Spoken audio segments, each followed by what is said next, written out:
Hello friends, welcome back to the 27th part of the topic welded connections, where today we are going to study effective throat thickness in the properties of a fillet weld.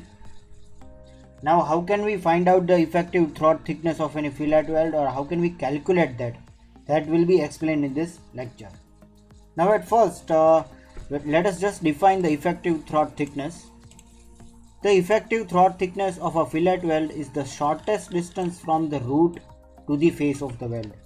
So getting to the figure,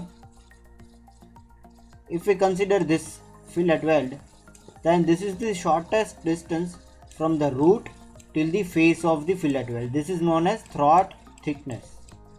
Now we'll understand how can we calculate that. But before reading the theoretical part, we'll just try to understand it from the figure. Here suppose we are having equal leg length. Both the leg is having equal length. That suppose AA. Then the throat thickness over here, that would be 0.7 into A, as shown over here. But if we are having different leg length, suppose A and B, these both are different, then how to calculate this throat thickness? That may be given by this formula. Throat thickness is equal to A into B divided by under root of A square plus B square. In this way we can calculate the value of the fillet weld throat thickness for unequal legs, and for equal legs we are having 0.7 into A, that is size of the weld. Now let us read the theoretical part.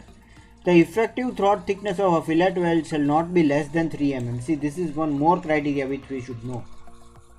It should not be less than 3 mm and shall not exceed 0.7 into A, where A is the size of the weld in mm, as we understood in the figure. If the fillet weld to have unequal legs, the effective throat thickness shall be computed by this formula.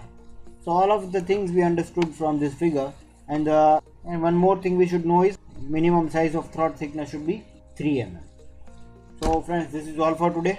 Thank you for watching and wait for the next video.